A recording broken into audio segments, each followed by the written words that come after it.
So as you may have noticed, I haven't recorded anything the last couple of days because I've been so busy.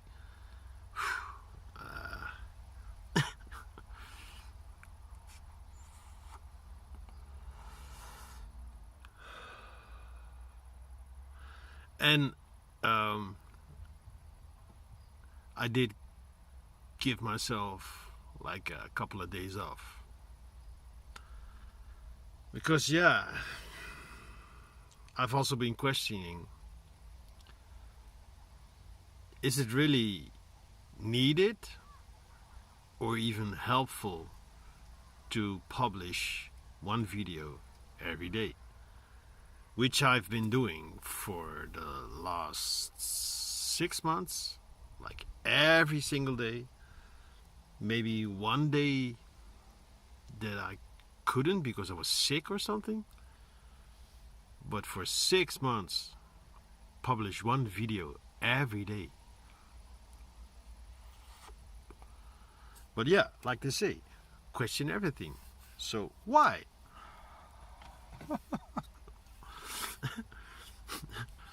Yeah, why would I, publish one video every single day? Do I have to? And the answer is quite simple. I mean,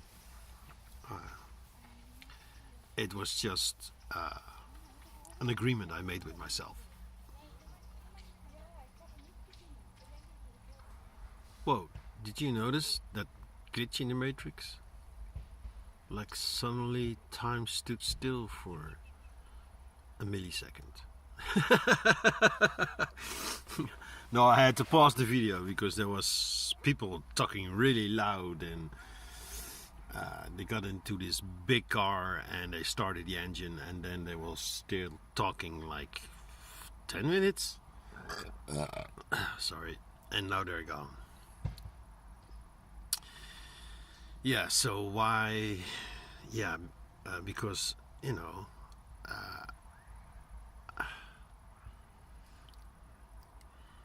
I made a commitment. And all this time it felt like I need to do this because I made this commitment. But yeah, it was only a commitment to myself. I mean, I'm not obligated to do anything for you or for anyone.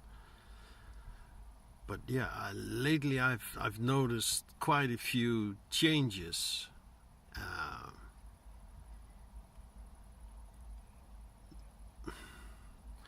Not only in my recording style, because in the background, behind the scenes, I'm working on 2 new channels.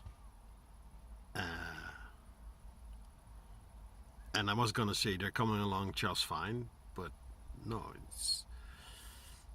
I noticed I had to slow down because I've been overthinking things again. Yeah, that's what we humans sometimes do, right? No, while working on these channels, lots of questions popped up, like, what do I really want? And where is this coming from?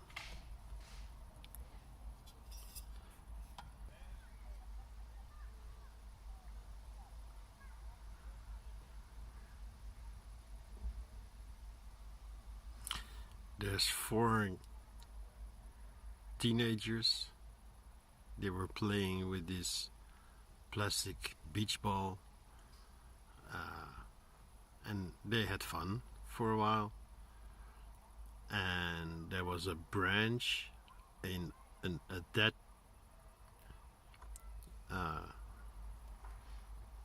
dead branch hanging on a tree, and one of the dudes, he jumped up and he broke the branch off, and and then another dude thought, that's fun. Let's hit the ball with the branch. But it was like 5 meters. So yeah, it's not like a baseball bat, right? So one of these dudes then, when the ball was on the ground, hit it really hard, and yes, and that was the end of it. The end of the ball, end of the fun. So now they're standing there, bored again.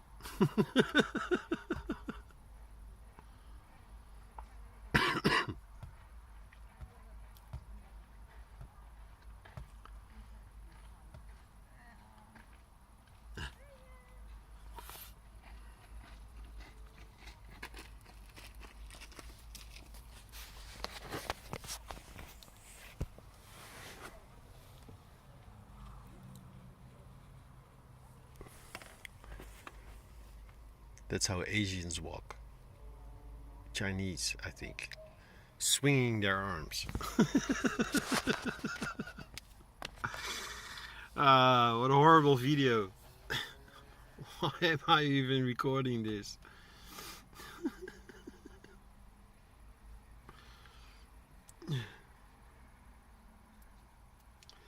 And the thing is, I have a lot to talk about because a lot has happened.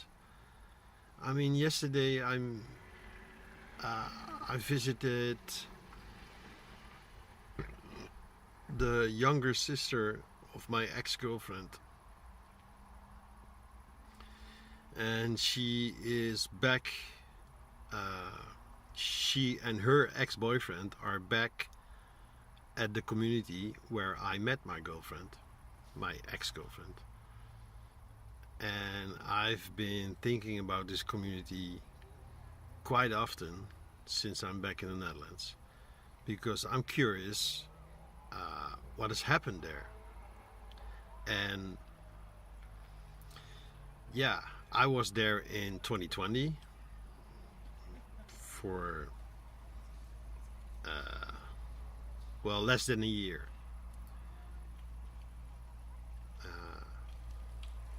It's the whole story where I got to know Bianca, where I met Bianca, and then at some point, she said, "Listen, if you're done there, you're free to stay at my place." So yeah, that was an easy decision because I already felt like I don't want to be here anymore. It was yet another failed community, as I've seen so often.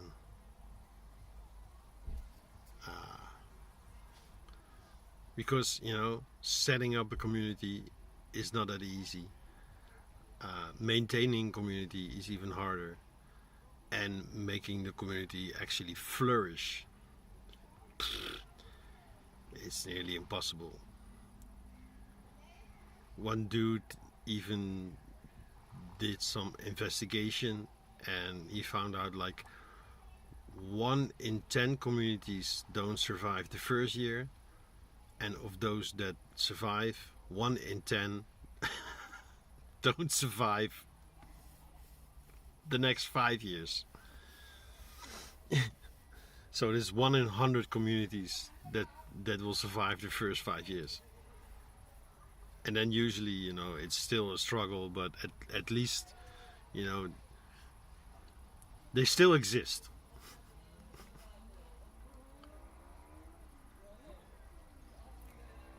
But it's tough. Yeah, so I was there yesterday all day, and all the work. We were there in 2020, we were there with a group of 15 people.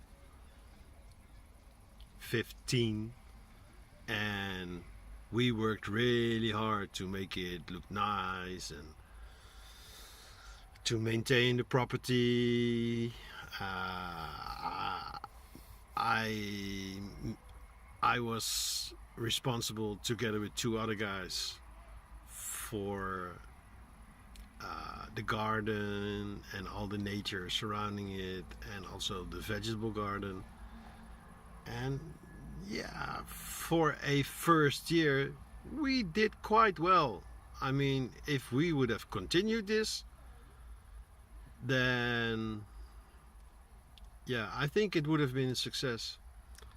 But yeah, that's the thing with this community, with this place, the owner.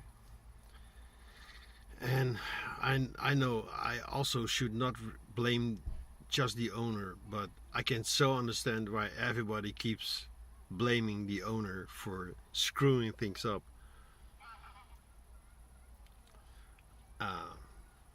So yeah, I think it was around September 2020 that I left, right after someone was kicked out for bullshit reasons. And even though I tried to prevent it, no, he already decided, listen, if there's only one person that actually wants me to stay, then why am I staying? You know, he was like, okay, bye. And he's a good guy. He's a very good cook. He's a bit messy, but I kept in touch. No, I followed him on I think on Instagram, and he did like a world trip on a big boat, and yeah, he was doing really well for himself. He's a special guy. And now I've heard now he's back in the Netherlands, and he is the main cook of a sort of festival thing that goes around the whole country. So yeah, I think he's doing well. But yeah, so the 15 of us did really well, and then the community started falling apart, and one by one they left. And at some point there was no one left to maintain the property, so I was not there for 2 years. And then I've heard of a friend of mine who was actually there because he became homeless after breaking up with his girlfriend. Sounds familiar.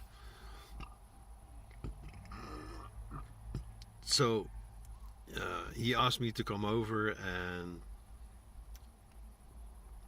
we were supposed to do a men's circle. But yeah, we started out with just the two of us, and then later some dude joined who had been living there for 1 year. I think it was 3 years after, and he had been living there for 2 years, so he never knew me. We never met before, but yeah, he entered the teepee, the native Indian, Native American, you know, this the pointy tent. And the first thing he did was to light a joint, and yeah, no, there was the wrong energy for what we were doing at that moment. And then later it even became a discussion, and no, that's not what a men's circle is about.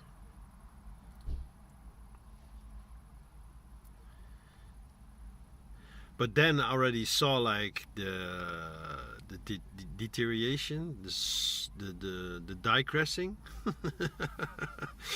All the progress we made was already pretty much gone. But yesterday when I arrived, I mean, nature's quite simple. Nature is like, okay, if you don't want to have all this space, then I will take it.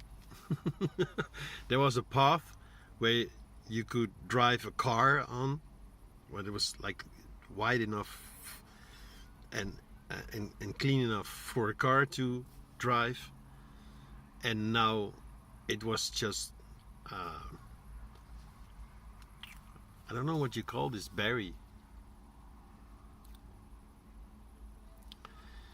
It's the one that has this branches. It's like vines with with very nasty, what are they called? Thorns. And it gets really thick. You know, it's impossible to pass. It's impossible to go through to English. Blah. It's a good place for rabbits to hide. What are they called? I know one of the family is Loganberry, but that's not the one. Well, anyway, I will look it up. But it was completely overgrown, so you could not even walk the road anymore. Like the road was gone. You could not pass through it. It was like impossible. But the whole place, nature everywhere, like grass, like a meter high. The whole vegetable garden just gone. We planted fruit trees, and the idea was when they were big enough that we would place them in next to the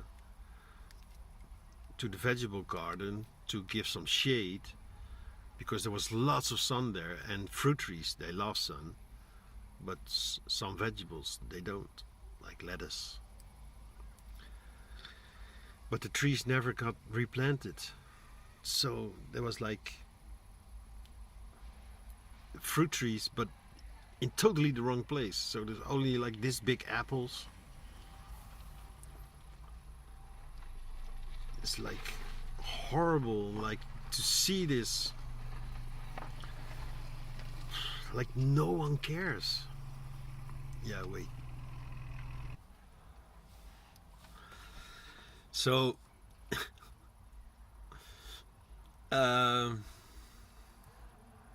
so I met Alicia, that's her name, the younger sister of Bianca, and she was really happy to see me. But yeah, I already noticed. Yeah, you're not just happy. But yeah, okay, we had a nice talk for a couple of minutes, and then we were disturbed, and then disturbed again. So she said, "Shall we? Let's go sit somewhere else." And then we went to sit somewhere else. And she said, "Yeah, it's weird, huh? We haven't seen each other for so long, but at some point we were like." There was like this silence, and maybe it was awkward for her, I don't know. I was just, thinking about and digesting everything that she had shared and what I had shared. And there's a lot to talk about, because, she's the sister of Bianca, so, but I didn't want to talk about Bianca. Their relationship was not so good for a while, and now it's okay again, so I don't want to disturb that. But yeah, of course I have like a million questions. And she told me on the app, yeah, I have a lot of questions for you. So I was curious about these questions, but yeah, it was basically about her new boyfriend and what happened, and we talked about it for a while. And then, okay, so I said, let's take a tour, and we walked the where we could still walk, because in most part it's like a jungle. It's 8 square. What's it called? Yeah.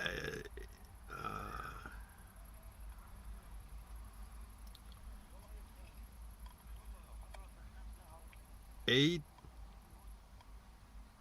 I don't know these measurements in English. 800 square feet. I don't know. I really don't know. It's a big terrain. So we walked for an hour, and then I was hungry because on the way we met all kinds of people who lived there, and so at some point we went back to the house and we were sitting there on the balcony on the terrace sort of thing at the back of the house, and her ex-boyfriend was there, and we played a little guitar, and we was talking with another guy, and she made some salad and we ate something, and then a joint was lit, and then I realized, wait, because a long time ago she told me that she had quit. But the moment I met her, I noticed, yeah, you're not just happy, you're just stoned. And because it had already been like 2 hours, so of course she needed another joint. So her ex rolled another joint, and we were sitting there, everybody stoned. I didn't smoke, but just the energy, even this morning I woke up with like a hangover, as if I had smoked.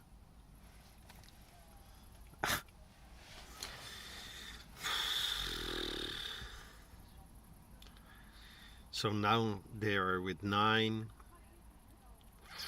and 9 is not enough. The place is too big. In the Facebook group and the Facebook page and the website, it says it's a retreat center, but there hasn't been a retreat in 3 years. So why would you even call it a retreat center? Because it's not a retreat center. Yeah, it is. Everybody who's living there lives in retreat.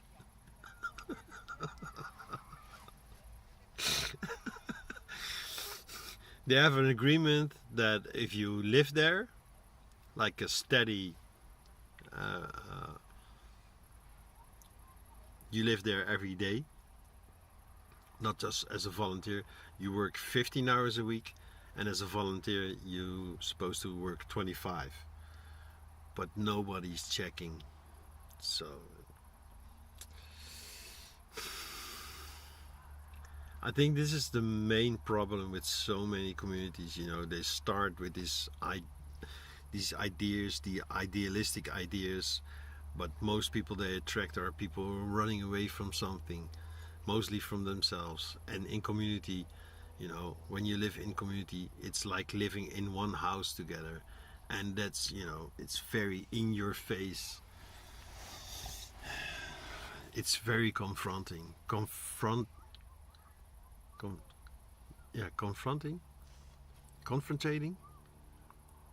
confrontational. Yeah.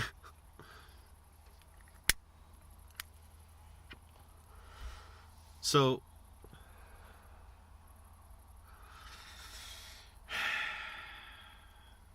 but immediately, before when I went there, my hands were like itching. I was like, all my hard work, I wanted to restore it, I wanted to bring it back, I wanted to fix it again. And now it was beyond fixing. So I was like, okay. And still I had this dream, and then I woke up with a brilliant idea, like in the middle of the night.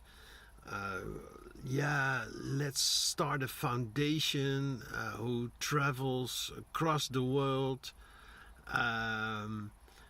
looking up these kind of communities, and this foundation is all people who have lots of experience and knowledge and know-how, and they just look around and see where the shoe doesn't fit, what's the real problem. The problem usually is not what everybody sees, like it's not the owner. The problem is not the owner, nor is it the occupants. No, it's something underneath. And then just help them out, get them started. And yesterday I had great ideas. I already knew, like, okay, so if you start small with just this little things. But no, everybody's stoned all day. Of course, it's not gonna work. If you expect expect change, but you don't want to change. So of course, pretty soon, some of them will go away. And I think right now everybody is okay. Nobody is sharing a place they don't really want to share. Everybody has their own place. So yeah, it's like normal society where everybody has their own place and you don't really care about your neighbors. As long as you're not really dependent on them, you don't really care.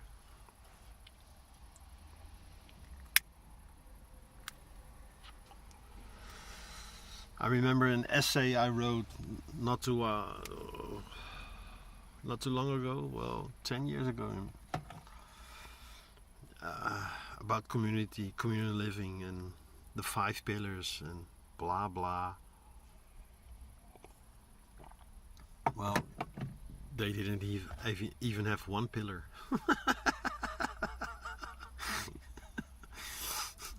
How can you build a house when there's no foundation? One storm and it will collapse.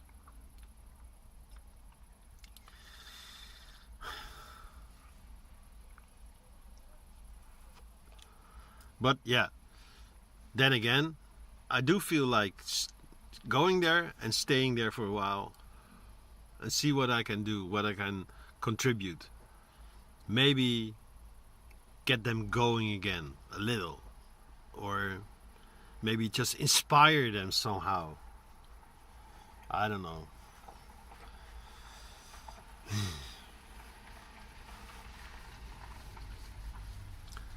Okay, yeah, the sun is setting, so it's gonna be dark soon. Just wondering out loud.